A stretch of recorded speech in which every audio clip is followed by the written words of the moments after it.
जय भीम, नमो बुद्धाय साथियों। सम्मानित साथियों, आज 15 जनवरी है। बहुजन समाज की महानायिका, परम आदरणीय उत्तर प्रदेश की मुख्यमंत्री रही बहन कुमारी मायावती जी का आज जन्मदिन है।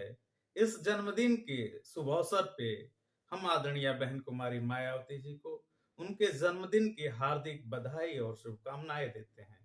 साथ ही साथ बहुजन समाज को भी इस बात की बधाई देते हैं कि इस तरह की नायिका हम लोगों के बीच में आज के दिन जन्म ली। सम्मानित साथियों, बहुजन समाज की जो ये नायिका हैं, वास्तव में इनके अंदर जो लीडरशिप है वह स्वतंत्र लीडरशिप है और पूरी तरीके से अंबेडकराइज लीडरशिप है। सम्मानित साथियों, इसलिए यह बात मैं कहना चाहता हूं कि साथियों, आज ये जो समय, ये जो दौर चल रहा है वो चमचा युग का दौर चल रहा है। इस समय जब भी बहुजन समाज में कोई स्वतंत्र लीडरशिप पैदा लेती है या स्वतंत्र लीडरशिप आती है तो दुश्मन ये चाहता है कि देश में बड़े पैमाने पे चमचों को पैदा करने का काम किया जाए।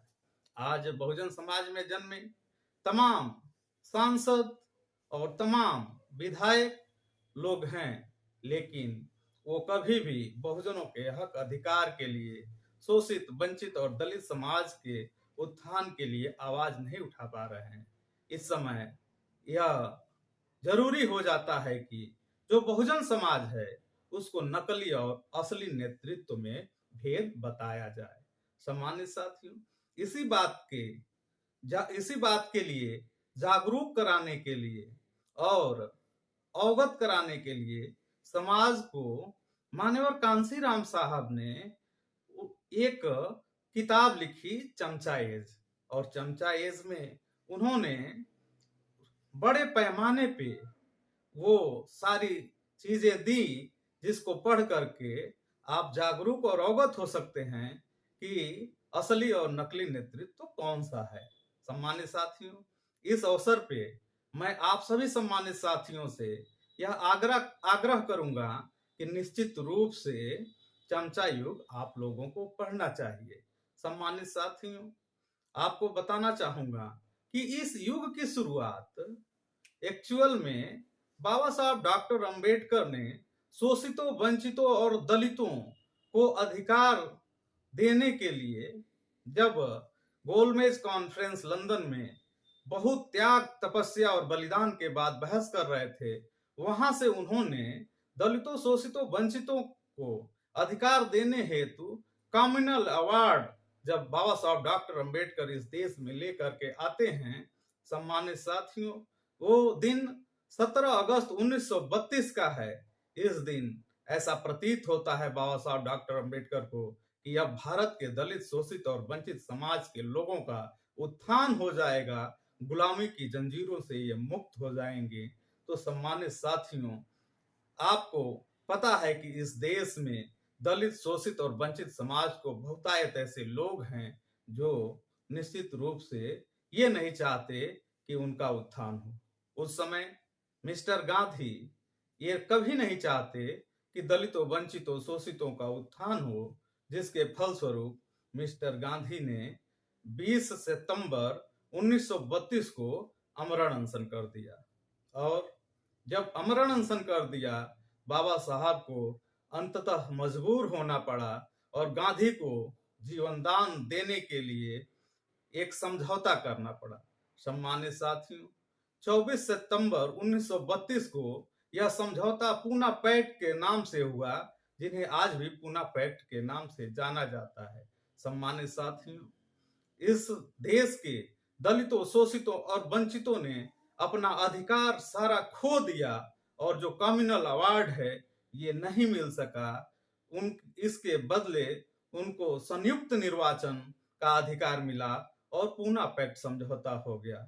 सम्मानित साथियों, पूना पैक्ट समझौता 24 सितंबर 1932 को जब हुआ, उसी दिन से चमचा युग की शुरुआत हो गई और जो हमारे असली लीडर चुन के आने चाहिए थे वो उन लोगों पे आश्रित हो गए जो ये कभी नहीं चाहते हैं कि इस भारतीय समाज में गैर बराबरी की व्यवस्था समाप्त हो सके। सम्मानित साथियों, इसलिए ये बहुत ही संकट का दौर है और ये बहुत लंबा चमचा युग चल दिया है।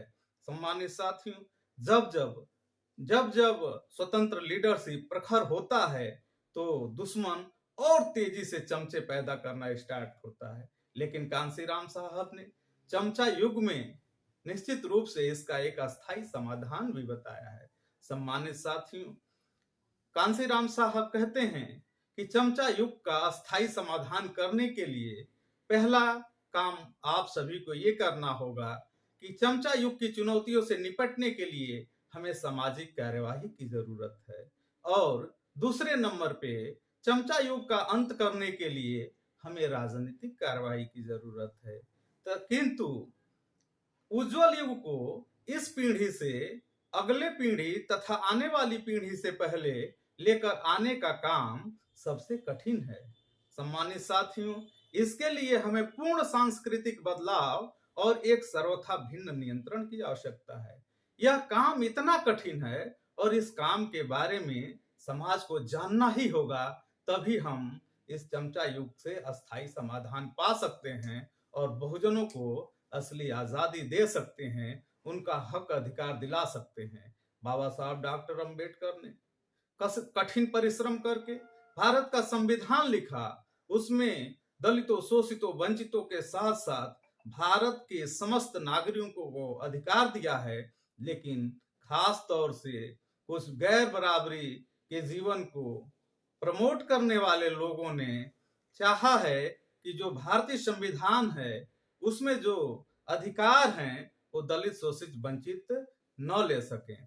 यदि वास्तव में यह समाज अपने अधिकार को लेना चाहता है, छीनना चाहता है, तो निश्चित रूप से चमचा युग का अंत करना ही होगा और बिना कांसीराम को पढ़े, बिना कांसीराम को जाने इस युग का अंत हम नहीं कर सकते हैं। इसीलिए साथियों, आपको ये भिन्न नियंत्रण क्या है इसके बारे में अवगत और जागरूक कराने के लिए मैं अगले वीडियो में मिलूंगा।